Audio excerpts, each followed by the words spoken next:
Lazar approaches Dwight and slams his desk. Max didn't work out. He was a weak male I just wanted to crush. Fear, anxiety, confusion. Dwight feels them all. How is this guy the CEO? More than that, he wanted to crush the employee he's replacing for being a weak male. Dwight doesn't even know what that means. Weak male? Who talks like that in this day and age? His hands fidget nervously. He swallows a growing lump in his throat. Lazar smashes his desk again. I need you to be bolder than him, Dwitch. I need you to get the buzz out there that we're the best company in the business. Did he just call me Dwitch? Dwitch. He just called me Dwitch. Dwight's still not sure what he's supposed to be doing at Peak 22. He's a story hook supervisor. He has no idea what that is. Sounds convoluted and made up. Sounds like bullshit. He took the job because he needs the money, and he can't dress up in costumes for birthday parties anymore. Kids can be so cruel. He's supposed to create fake profiles and write positive reviews about Lazar and his company. Lazar gives his desk another thump. Be a lion, Dwitch. Pounce on the internet. Pounce. Get the word out. Peak 22. We design story hooks for ads that transcend humanity. Dwight has no idea what that means. Lazar leaves a test on his desk and walks away. Dwight stares at the test, unsure. Rose, the manager who hired him, approaches him and explains it's an intelligence test. Lazar wants to make sure he's the smartest in his company. Best advice? Flunk it. Dwight smiles. Gotcha. Our thing is story hook advertising. Dwight cringes every time he hears story hook. Lazar's trying to be different just to be different. Most advertisements use stories to wrap a message in emotion. Just because you call it a story hook doesn't mean it's new, doesn't mean it's different. Story hook is a term used by high school English teachers. Rose laughs. Yes, but Lazar's an idiot, and he wants to feel like he created his own theory for his upcoming book. Dwight's eyes go wide. Book? What book? Rose laughs absurdly and explains. An autobiographic book, a guaranteed bestseller highlighting Lazar's new theory on creativity. But Lazar hasn't done anything yet. It's all smoke and mirrors. Rose laughs and corrects him. He's done one thing really well. He's burned through millions. Rose changes the subject and tells Dwight he needs to meet Lazar's ghostwriter for an interview. Make sure to shower praises about our naked emperor for his autobiography. Dwight approaches Rose. She isn't her usual jolly self. Dry tears line her cheek and her eyes are swollen. She tells him Lazar embarrassed her at a meeting when she refused to go along with his jokes at the expense of the sound designer's speech impediment. He humiliated her for not going along with his stuttering impression. Rose sighs and advises Dwight to record all meetings with the Naked Emperor, not just for legal reasons, but for the yearly roast. Dwight raises his eyebrows curiously. Yearly roast? What yearly roast? She tells him about a yearly gathering of ex-employees who get together to laugh at Lazar's stupidities. Dwight tilts his head. He's really confused. In his mind, Peak 22 just opened its doors. How long has Peak 22 existed? Rose calculates on her hands. 5 years. Dwight can't believe his ears. 5 years and Peak 22 has nothing? Rose smirks. Correction. 5 years and we almost have Lazar's biography and his theory on creativity. Dwight showers Lazar with online praise using fake profiles. It's the coziest job he's ever had. As he prepares to create another false profile, he suddenly hears shouts coming from Lazar's office. He freezes as Lazar verbally assaults the Peak 22 lawyer. The lawyer is telling him Storyhook can't be registered. It's a concept in many high school textbooks. Lazar fires the lawyer on the spot. The lawyer promises he'll sue. Lazar doesn't care. He'll settle. He always settles. It isn't his money. And Dwight's heard he's got his benefactors eating out of the palm of his hands. He's already settled dozens of wrongful dismissals. Rose attempts to calm Lazar down, but he screams at her to mind her business. Dwight wants to help her, but he's never made so much money doing so little before. He likes making money doing nothing. But his hands are fidgeting, and his palms are getting damp and clammy. Hearing Lazar verbally abuse Rose is difficult to bear. He imagines all kinds of scenarios where he leaps from his desk to help her.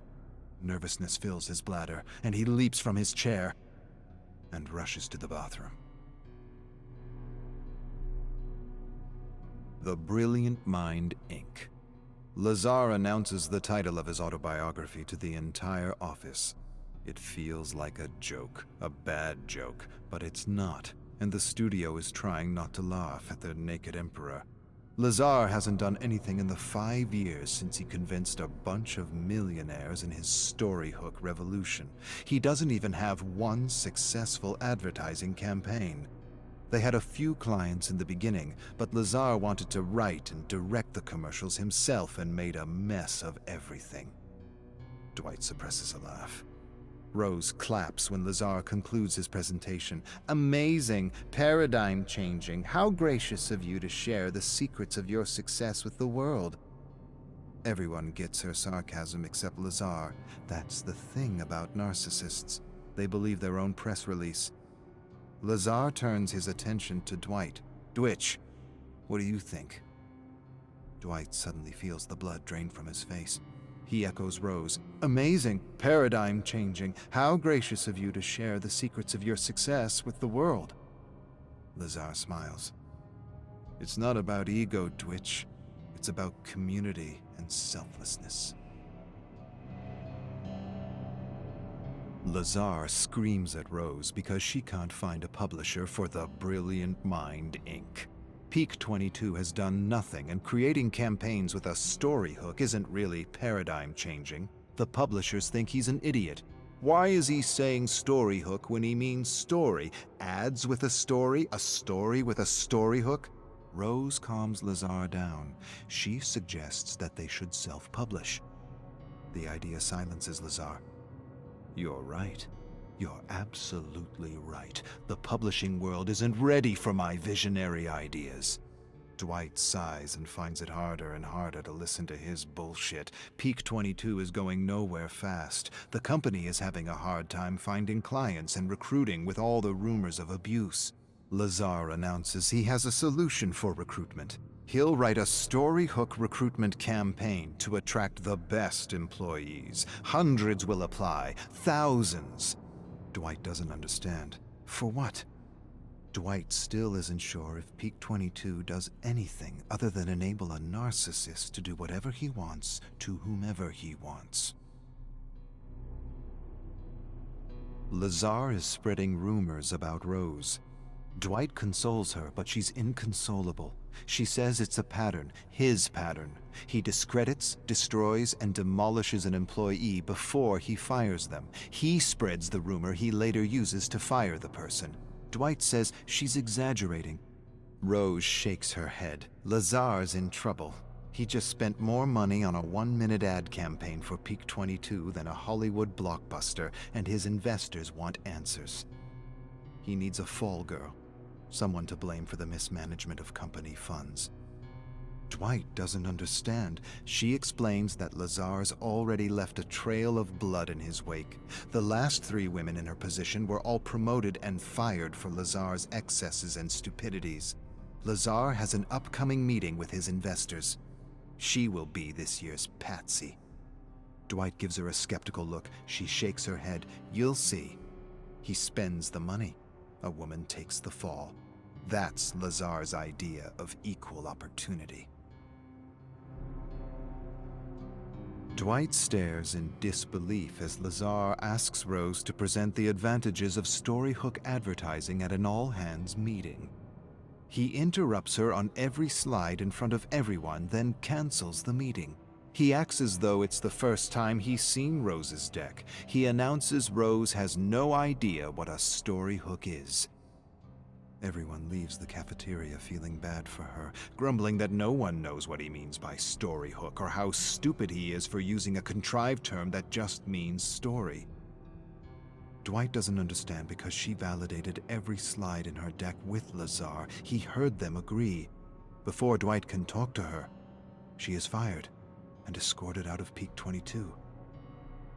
Dwight watches his friend, a single mother, walk out. This year's patsy for Lazar's excesses. He siphons the investment money and his friend gets the boot. The whole meeting was a setup to discredit her in front of everyone. Lazar approaches Dwight. "Sorry, Dwitch. I know Rose was your manager, but I had to let her go. She wasn't aligned with our company values." Dwight stares at Lazar in mingled shock and horror. What values? He wants to scream at Lazar. He wants to grab his ears and rip them out of his narcissistic head. Instead, he nods and silently prays there is justice in the world. Dwight listens in disbelief to stories of Lazar. Real-life horror stories. Stories that defy reason for this day and age. It's a yearly ritual for those who have had the misfortune to work with Lazar. They've all gathered to watch the leaked Peak 22 recruitment video. Dozens of people, each wearing a white Peak 22 t-shirt with a ridiculous Lazar quote they scribbled on with marker. One of them worked with Lazar at a production company where he tried to produce a terrible web series he wrote. It's about an alien computer that takes over the world and controls its inhabitants with a matrix that simulates reality. No one told him he just pitched the premise of a major blockbuster film. She imitates Lazar selling his web series. It's different. It's unique. It's not horror. It's not sci-fi. It's terror. Sheer terror. It's a new genre. It's simulated terror. Lazar believed he had created the next big genre like cosmic horror. The writer shows a book written by Lazar, Simulated Terror, Guidelines for Writers in His New Genre. They all burst out laughing. Dwight laughs so hard it hurts. Who says story hook when they mean story, or simulated terror when they mean sci-fi? The stories of the Naked Emperor continue throughout the night, and Dwight is convinced there is no justice. Peak 22's ex-Storyhook supervisor talks about how Lazar called him a weak male for not wanting to cyberbully a blogger for using the term storyhook. He tells them about a harmless drug that makes people laugh absurdly at every little sound. He says if he was still working at Peak 22, he'd give Lazar a little taste of his own medicine. Others agree. That would be hilarious. Dwight likes the idea, likes it a lot. It might be that justice works in mysterious ways. He approaches Max. Tell me more about this harmless drug. Max hands Dwight a mix of his laughing drug. It will make him giggle and laugh so much he'll piss his pants. Pour it in his coffee right before his meeting, and you'll have a story hook unlike any other for next year's roast. Dwight smiles. He feels his heart pounding his chest. Rose will have justice. Everyone will. Dwight will teach this abuser that sometimes the little guy bites back. Inspired, he asks one of his colleagues to distract Lazar while he spikes his coffee. Another colleague listens to the plan and shakes her head skeptically. She isn't sure. She doesn't like this prank and cautions Dwight to think things through. "I've got 2 kids," she says, "and the last thing I want is for the investors to close down shop because he hallucinates or hurts someone." Dwight laughs. "Don't worry. The most that will happen is he'll act like a donkey." Dwight lifts his chin proudly and reassures her no one will get hurt. He places his hand on her shoulder and feels like the leader he always knew he's been. "Nothing bad will happen, or my name isn't Dwight."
Hey!